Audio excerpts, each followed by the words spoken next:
My name is Roldyne Dolce. I am 29 years old, living in Houston, Texas. I'm currently a graduate student in the field of public health, but my passion has always been children's ministry. I am Christian. I'm a believer of Jesus Christ.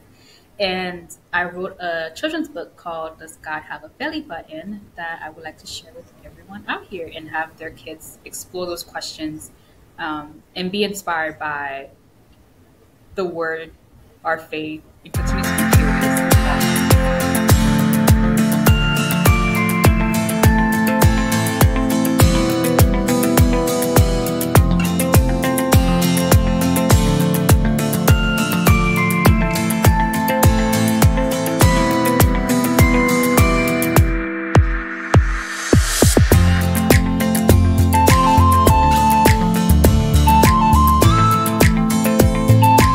Back in 2018, I started serving at my church in the children's ministry area. It was a smaller church, so we got to build some intimate relationship with the kids. I've always enjoyed working with children, trying to make like huge concepts about God, our faith, Jesus, making it smaller in a way that they can understand, simplifying it, but not losing like track of the big truth about what we're trying to teach them. So the kids and I went through some Bible series throughout the past years, and one of them was about God creating us in His image. And of course, I brought a lot of questions. So, I think it's a concept that's really hard to imagine sometimes, even as adults. So a lot of times, the kids would ask, like, "Okay, if we're in God's image, does that mean He has arms, legs, eyes, ears?" And even in the Bible, it talks about like God hearing us or seeing us. Does that mean He's seeing us with His eyes and He's hearing us with His ears? So they asked those questions, and so my job was to go back and kind of explore what that meant to kind of simplify it. So went out, did some digging through the scriptures, asked our pastor, got some counsel, and answered the best way that I could. So a lot of the notes that I took just stayed on my computer from what we did with that particular question. So, but we kept coming back to that question about being created in God's image. So back in 2022, the Lord kind of placed it in my heart to write a book. And I already had the material, just trying to find a way to make it more appealing to kids. So that's where the project came from, really. I think it's important because it's an accumulation of a lot of things that I find joy in. So, like I said, I enjoy teaching, I enjoy creativity, like arts, doing things with my hands. I enjoy particularly children's ministry. I enjoy building up the body, especially little members of the body of Christ. So this was important to me because when I knew that it was, if the Lord put it in my heart to do, there was some sort of impact that would come out of it. So I thought it was important that I actually followed through with it and got to the end. But the faith based, yeah, it's because the content of it was faith based. It's about Christian concepts, right?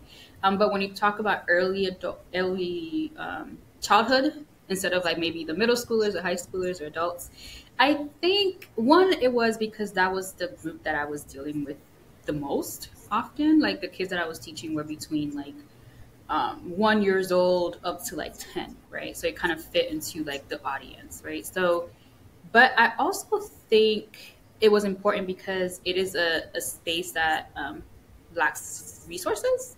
So, as us adults, we have our books that we kind of supplement when we're doing like our Bible readings or devotionals, but there's not much for the younger ones. And they're curious about the Bible, they're curious about the Lord, they're curious about their faith, and they have these questions. So, why not answer them in a way that's fun and appealing to them? And I also think it's a time where parents are having like reading times with kids, so it offers them an opportunity to bond and discuss those important concepts with them, so that the kids, as they get older, then they'll come to their parents to ask those big, big questions. So it's an opportunity to teach the kids about one concept, right? There's many, many that could come out of it, but there's one concept. But then it's also an opportunity, it's a tool that parents can get to get more involved into like um, answering the big questions that the kids may have. That's actually one of the common questions I get. So it makes me giggle all the time when I get it. But there's actually a good reason behind it. I think the belly button is one of those obscure part of our bodies. We don't often think about it, right?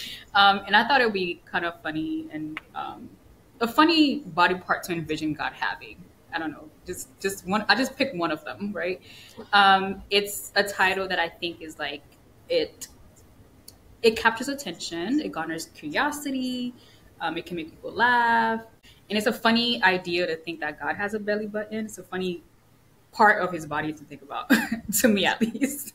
And I think digging into what eventually became the content of the book kind of solidified the choice of the title because, as you know, like everyone is born, I would say almost everyone. I'm sure there are some abnormalities that people are born with, but mostly everyone on earth is born with a belly button. It's really just a scar left from like our umbilical cord, which served as a source of life for us. And just the humanity that's attached to the belly button kind of reminded me of Jesus, right? Because, he is fully God, he's also fully human. And I thought that was a really good connection to make in the book. So that's how we got to belly button. We could have said, does God have an arm? But it captures a lot of more attention. It garners curiosity. It can make people giggle. So that's why we came up with it. I would say the message of the book is really trying to explore what God means when he said, I'm creating man in my own image. And that's from Genesis 1:27. And we know, and I'm of the belief that God is a spirit. There's hints in the Bible that kind of points to him being a spirit. So we, as humans, share his communicable abilities or attributes. So like we're able to love, we're able to care for one another, we're able to be patient, we're able to be creative, right? We're able to show justice. However, because we're sinful beings, we're not able to do those things perfectly. We get mad, we get angry, we become impatient, I believe. And the only person who's able to show those attributes is God in its perfect form. But I also think God in his gracefulness is he came in human form and who we know is Jesus, who I'm sure had a belly button because he was born, right? And through him, we're able to emulate the image of God or mirror the image of God. In 2 Corinthians, I wrote this down, 2 Corinthians 3:18, it says, so all of us who have had veil removed can see and reflect the glory of the Lord. And the Lord, who is the Spirit, makes us more and more like him as we are changed into his glorious image. And that process is sanctification, how we get closer and closer to the image of God as we get closer and closer to look like Jesus. So that's the ultimate message. Like we may not have a belly button. He may not have a belly button. Like I said, I cannot confirm or deny this 100%. But we know that he has attributes that we can emulate and emulate them better as we follow Christ. So, like I said in the beginning, the idea was sparked in 2022, and we're now in 2024. So that's 2 years, a 2 year gap. A lot has happened. Like a lot of life has happened. I went from Miami, and I'm in Houston. I started a new program, started a new job. There's been a lot of changes. And to be honest, it was really difficult finding time. But I think what really helped me kind of like get momentum going is to go by the motto of just one thing at a time, right? I think for me, at least, I have this really bad habit of like taking a step back, thinking at the big picture and being like so paralyzed by how overwhelming it is and just being like, I'm not doing it, right? I can't, like, I don't even know what the first step is. So what helped me a lot is kind of bringing everything down to one step at a time. If it meant like, you know what, this week I have to pack, I only have time to write one sentence. That's one sentence because then that one sentence is going to bring me closer to the end regardless, right? It takes one sentence at a time to write a whole book. I think also like really investing in your passions also help as well. So some of the things that I was able to do was join some like writing clubs, workshops for future authors, and trying to get more motivation from that. Like people who have gone to the end, it's like, oh, it is possible. Like they've gone through those type of hurdles and they've managed to get to the other side. And it also helped me come up with like actionable steps to actually get there as well. Um, I would say also like practicing self compassion also helped me as I'm trying to make time for my passion. Um, because sometimes I can be very hard on myself. Like, let's say one day I'm like, you know what, Routine, we're going to tackle this part of the book, and then it's 8 o'clock and I haven't even opened my laptop, right? But I can say, you know what, maybe I just had a hard day. Self compassion, not being too hard on yourself, being graceful. But then that's when the last part comes, when you have accountability, right? Accountability. You have people who you're like, you know what, I'm trying to write this book, or I'm trying to do this, I'm trying to do that, and I want to get to the finish line. It's like I can have self compassion, but then when I call a friend of mine and they're like, hey, how far have you gone? I'm like, oh, okay. All right, let me actually get this done. So there's a balance of like being graceful, but then also having people to push you to get to the finish line. I would say, why was it important? I think one important is because when God tells you to do something, you do it, right? It's you might not understand why. It might not make sense because honestly, like writing a book was not in my plans at all. Maybe I would, maybe even like in a very abstract way, like maybe at the end of my life I'll write an autobiography, right? But it was never something that was like a primary plan in my mind at all. But since God tells you to do it, you do it, and then in your obedience, you'll get the glory out of it. So I was like, you know, that's my number one push. As well as I think one verse that kept coming to mind, even preparing for this interview, is Colossians 3:23. It says, whatever you do, do it with all your heart as working for the Lord, not for human masters, since you know that you'll receive an inheritance from the Lord as a reward. It is the Lord Christ you're serving. I think a lot of times when we think about who we are, we actually think about like our career, which is understandable because that's the one question people keep asking, like, what do you do? What are you going to be? Things like that. But we are so much more than that, right? When I think of myself, yes, I think of like someone who's pursuing a career in public health. I'm passionate about the health of children and infants in the world. But I'm also someone who enjoys like writing. I enjoy cooking. I enjoy hosting. I enjoy all these other things. And the Lord can use all of that, right, for his glory. So even though I do have success in one area in my life, or going to get success in one area in my life, in my career, there are so many other things, so many other giftings and talents that I have, and I'm sure you have, and people who are listening have, that the Lord can also use. So I think it's important to use all the talents and gifts that God gave you, ultimately to give him glory out of it. It feels amazing. Amazing. I think seeing it out in the world, it came from like an abstract idea, and now it's actually physically here. It's amazing. And every time I get like a message from someone who's read it to their child or a niece and nephew or a friend, it really does bring a lot of tears to my eyes. Like I joke around with my friends a lot. Like I feel like I'm in my crying era, as the kids would say. Happy tears, right? But it just feels really, really amazing.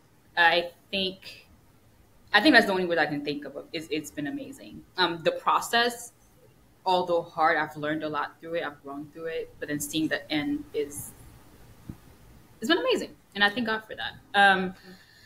I would say what's next for me. Well, number one is getting out these trenches of grad school. I think the number one thing I want to do right now is to just graduate, be done with it. But if I were to think of other side projects I want to do, I'm not sure. I really don't even know how to answer that because, again, a lot of these things come out just by just living through life, walking with Christ every day, figuring out what he wants you to do. I do have a lot of questions left in my arsenal, so I'll leave that suspense there. You never know what's gonna come out. Ooh, wow, stop. Makes an artist an artist. Well, if I go by the definition, it's someone who makes art, right? So whatever that art is, then you're an artist, I would think. Someone who creates art, whatever that art is, whatever the medium they're using, they're an artist. Yes, I consider myself an artist. I find a lot of joy in the art that I've created. Not just this book, but other things. Whenever I get a chance to be creative, to create things with my hands. I think that's where I find the most joy. Honestly, the community has been amazing. They've received it well. Very, very supportive. I know, like, I don't know if they're going to watch this. Hopefully they do. But like, I would say my friends and family have been very, very supportive. Again, they were part of the accountability group that I mentioned before, who kind of held me accountable throughout the whole process. So this is much more of a win for them as it is a win for me as well. And even when we got to the finish line and trying to figure out, okay, like now that we have it, how do I, send it out to the world? I don't have disposable income to have like a whole marketing team make this happen for me. So I was like, hey guys, I need all hands on deck. Let's go get this out in the world. And they were like more than willing to help me share and share with their friends, with their community, with their circles of influence. And it was amazingly received. And I think I wouldn't be able to do it on my own. It's impossible to do a lot of these things on your own. So I'm forever grateful to them. And but the fact that they received it well and supported me with loving arms. As always. My name is Roldyne. I just published my first children's book called Does God Have a Belly Button? Available on Amazon and Barnes and Nobles. Go get your copy.